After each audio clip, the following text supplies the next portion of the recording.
अस्सलामुअलैकुम everyone and welcome to my channel health care. आज का जो हमारा टॉपिक है वो बहुत ही इम्पोर्टेंट है और इसका जानना आप सबके लिए बहुत ज़्यादा ज़रूरी है, इसलिए मैंने सोचा कि इसके ऊपर एक अलग वीडियो बनाई जाए। आज का जो हमारा टॉपिक है वो है high blood pressure in pregnancy या गेस्टेशनल हाइपरटेंशन इसको कहा जाता है।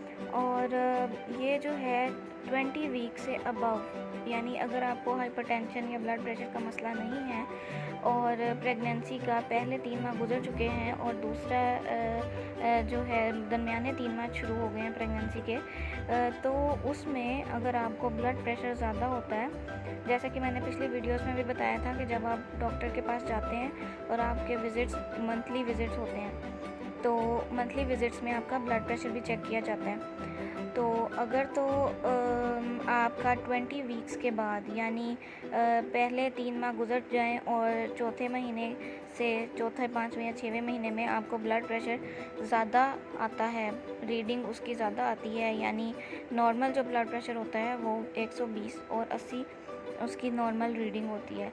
लेकिन प्रेगनेंसी में अगर आपका ब्लड प्रेशर 140/90 से ज़्यादा होता है या इतना आता है, तो उसको हम लेबल करते हैं गेस्टेशनल हाइपरटेंशन, इसको कहा जाता है। और हाइपरटेंशन जो है ये बहुत ही ज़्यादा नुकसान पहुंचा सकता है आपको भी और आपके बच्चे को भी, इसलिए इसको कंट्रोल करना, इसको मॉनिटर करना बहुत ज़्यादा ज़रूरी होता है। अब क्या होता है कि जो प्रेशर होता है ना शरीयानों के ऊपर, जो खून का के बहाव का प्रेशर होता है वो बढ़ जाता है और इसकी वजह से आपकी किडनीज भी अफेक्ट हो सकती हैं। और जो आंवल, जिसका मैंने बताया था कि आंवल जो है वो खुराक न्यूट्रिएंट्स वगैरह प्रोवाइड करता है, आपके बच्चे तक पहुंचाता है, ऑक्सीजन आपके बच्चे तक पहुंचाते हैं, आंवल के ज़रिए पहुंचती है। तो उसके अंदर जो फ़्लो होता है, उसकी जो शरीयानी होती हैं उसका फ़्लो जो है वो अगर बढ़ जाए, यानी ब्लड प्रेशर जो है उसका बढ़ जाए, उन शरीयानों का प्रेशर भी ब्लड प्रेशर बढ़ने की वजह से बढ़ सकता है और उसके बढ़ने की वजह से ठीक तरह से ऑक्सीजन बच्चे तक नहीं पहुंचती और बच्चे को खुराक जो है वो भी ठीक तरह से नहीं पहुंचती। तो इससे बच्चे का भी नुकसान हो सकता है और आपकी भी किडनीज अफेक्ट हो सकती हैं। तो इसका जो है वो दुरुस्तगी बहुत ज़्यादा ज़रूरी है। और ये जो है ब्लड प्रेशर या गेस्टेशनल हाइपरटेंशन, ये जो है प्री इक्लेम्शिया तक भी आपको पहुंचा देती है। प्री इक्लेम्शिया क्या होता है, ये मेडिकल टर्म है कि हाई ब्लड प्रेशर के साथ आपके पेशाब के अंदर प्रोटीन्स अगर आने लग जाती हैं तो उसको मेडिकल टर्म में प्री इक्लेम्शिया कहा जाता है।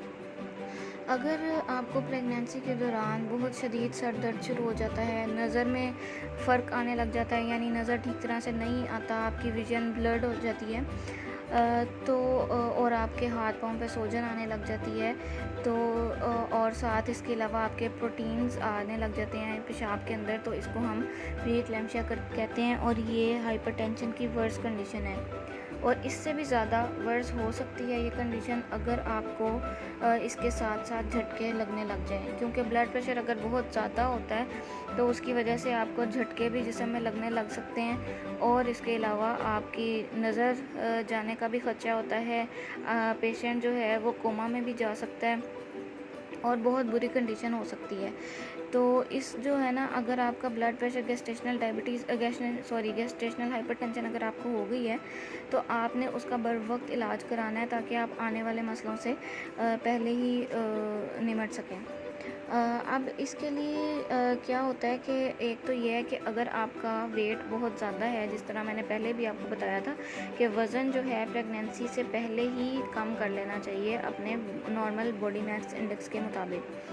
तो अगर आप प्रेगनेंसी प्लान कर रहे हैं और आपका वज़न ज़्यादा है तो बेहतर ये है कि आप प्रेगनेंसी होने से पहले ही अपना वज़न कम कर लें, क्योंकि ये चीज़ें जो हैं अगर आप वज़न कम नहीं करते तो ये भी इन वजूहात की वजह से भी आपको प्रेगनेंसी के अंदर ब्लड प्रेशर का सामना करना पड़ सकता है।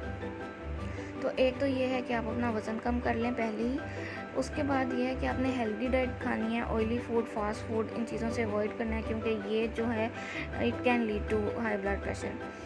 ठीक है। दूसरा ये है कि आपने अपने जब आपकी प्रेगनेंसी हो गई है और अगर आपको पता चल गया कि आपको हाइपरटेंशन का मसला है, तो आपने मॉनिटरिंग करनी है। घर में आप स्पेग्नोमेनोमीटर ले आएँ, जो ब्लड प्रेशर चेक करने वाला आला होता है।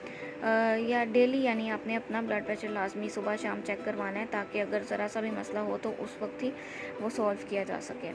इसके अलावा आपने वॉक करनी है। इस चीज़ का आपने बिल्कुल ये नहीं सोचना कि आप वॉक करेंगे तो खुदा ना खास्ता कोई मसला ना हो जाए।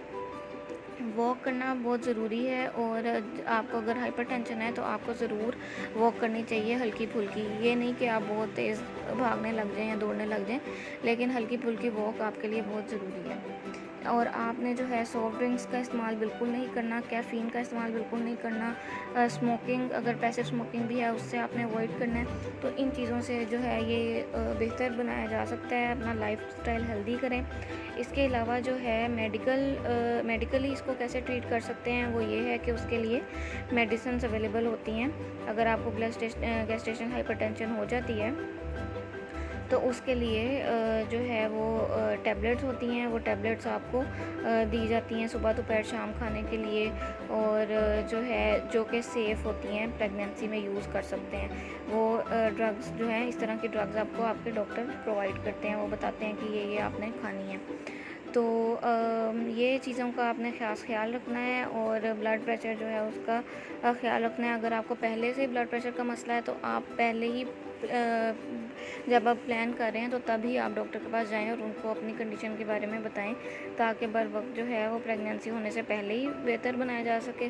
और अगर प्रेगनेंसी आपने हो गई है और कंसीव आपने कर लिया है, तो फिर आप जो है वो पहले लाइफस्टाइल मॉडिफिकेशन से ठीक करने की कोशिश करेंगे।